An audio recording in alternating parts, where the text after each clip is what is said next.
After years of anticipation, Bruce Lee's daughter Shannon is finally about to deliver the definitive Bruce Lee biopic. But hold on, some folks out there are asking, do we really need another Bruce Lee movie? Well, let's dive into it. Now that the Hollywood writer's strike is over, we're gearing up for an exciting journey, the production of a brand new Bruce Lee biopic. However, as the anticipation is starting to build around this project, a lingering question I keep seeing from some Bruce Lee fans is this: do we truly need another Bruce Lee biopic? Now personally, I'm genuinely surprised by this debate among Bruce Lee fans. You'd think we'd all be eager for more content celebrating Bruce Lee. I mean, we recently celebrated the 50th anniversary of Enter the Dragon, with fans flocking to theaters worldwide, proving that Bruce Lee's legacy is as vibrant as ever. John Little just released a new book, Wrath of the Dragon, all about some of Bruce Lee's real fights and challenges, and there have been at least 4 books on Bruce Lee, all released within the last 2 years. Some of those books telling stories that even some of Bruce Lee's biggest fans have been surprised to learn. There's so much more to tell about Bruce Lee, but there's more to it than meets the eye. Ever since Shannon Lee called for a boycott of Birth of the Dragon, she's been on a mission to bring us an authentic Bruce Lee biopic, one that's been officially authorized by Bruce Lee's estate. After years of rumors, in 2022, we finally received news that a real film is in the works. In a previous video, I discussed the exciting details, including the involvement of Oscar-winning director Ang Lee and his son, Mason Lee, taking on the lead role. But there's more to this story. About 2 weeks ago, we received more news about the film when producer Lawrence Gray spoke with the folks at Collider about the upcoming film. According to Gray, there was initially a 350-page script that had to be condensed down to tell Bruce Lee's life story in a 2.5-hour movie that will focus around the events in Bruce Lee's life during the making of Enter the Dragon. But the movie will have a non-narrative structure that will provide a kaleidoscopic journey through his life. Because of the length of the initial script, at one point there were talks of turning the biopic into a limited series, but Ang Lee felt that the big screen was the best medium to display the action involved with telling a story about an iconic martial artist like Bruce Lee. It's also for this reason that his son Mason Lee spent 5 years training extensively to be able to replicate Bruce Lee's presence on screen. And so the question remains, do we really need another Bruce Lee biopic? Some people have argued that Dragon, the Bruce Lee story, did a commendable job, whereas others were impressed by the Legend of Bruce Lee series that was made in China. But here's the kicker, neither of these projects truly captured the essence of Bruce Lee's life. Despite the involvement of the Bruce Lee estate, they both fell short on accuracy. Even Linda Lee Cadwell, Bruce's widow, expressed concerns about Dragon, the Bruce Lee story. As for the Legend of Bruce Lee, well, let's just say it left much to be desired. Inaccurate portrayals of figures like Taki Kimura and Jesse Glover left some fans frustrated. Seriously, if any of Jesse's non-classical kung fu students saw how Jesse is depicted as a clown in the series, they probably stopped watching it. I know I did. So to the folks asking what I think about that series, well, I never made it past the Seattle episodes.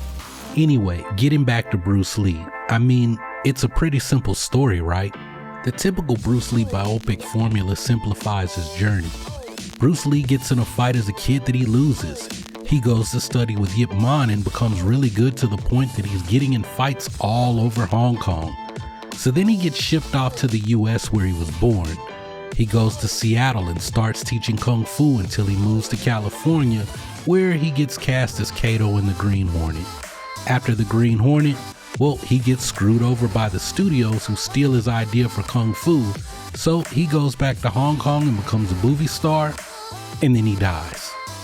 The thing is, well, I mean, some of what I said in that summary, it isn't true at all, like the Kung Fu series thing, but that's a topic for another video, so you'll have to stay tuned.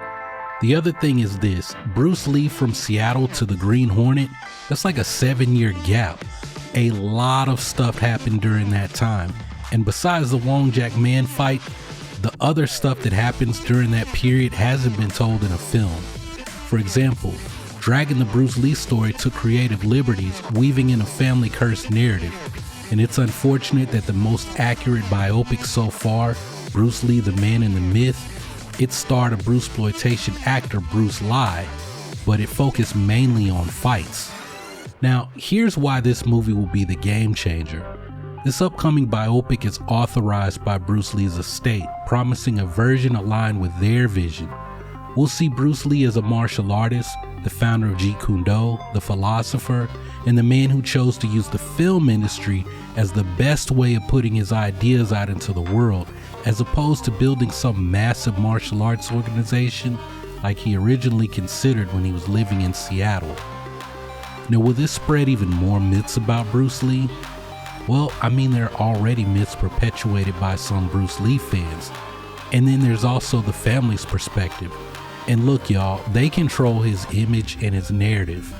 But let's compare. Do we want Bruce Lee portrayed as a caricature as seen in Once Upon a Time in Hollywood, or do we want a more accurate representation? Now, I personally don't agree with every Bruce Lee narrative that's put out by his family. But, would you rather have their version of a story? Or would you rather see Bruce Lee be someone's cocky sidekick, like in Birth of the Dragon? And it's really unfortunate because I like Philip Ung, and I wish he could have played Bruce Lee in something better. Philip Ung's the only actor to play Bruce Lee who actually trained with Wong Shun Lung. But, look, y'all, this is just me being a kung fu geek on a tangent right now. My point is, who do you want controlling the narrative? Someone who cares about Bruce's image, or someone looking to use Bruce Lee to put their guy over in a movie?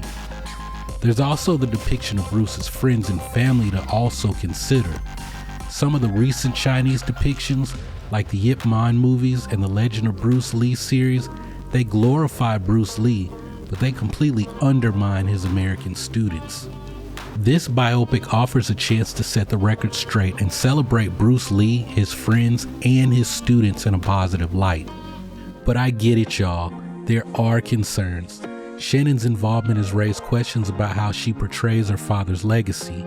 In the recent Be Like Water documentary, some people had issues with Shannon turning Bruce into this social justice warrior who was fighting for civil rights and equality, when I'm not sure if that was the case for Bruce Lee at all.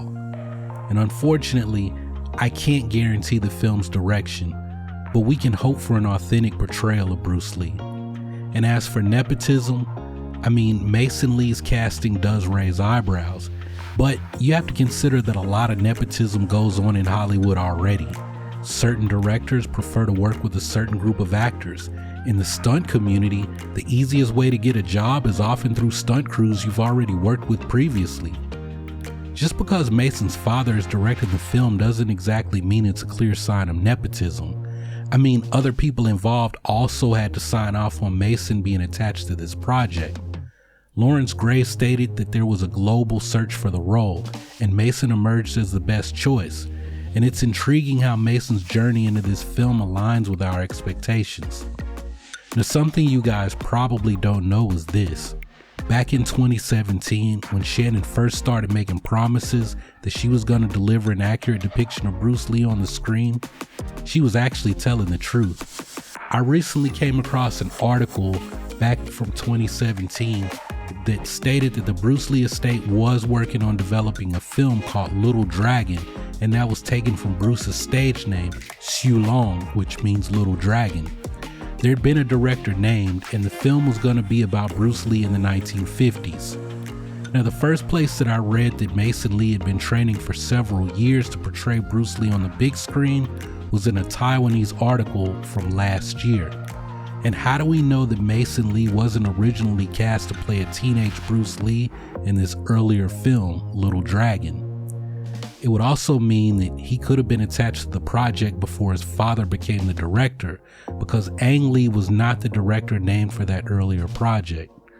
It's just something to think about before people jump on their accusations and criticize this young man before we even have a chance to see him as Bruce Lee.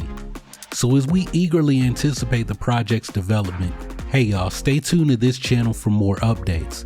And if you're hungry for news, Check out the initial announcement video on the movie, and if you're curious about Bruce Lee's training secrets, hey man, don't miss my video on that too. I got more fascinating stories about Bruce Lee's real fights and challenges, and I've got details on his upcoming animated series, House of the Dragon. So look y'all, I gotta get back to work. While y'all wait on me, I hope you guys keep training, remember to breathe, and come back to holler at me on the next video.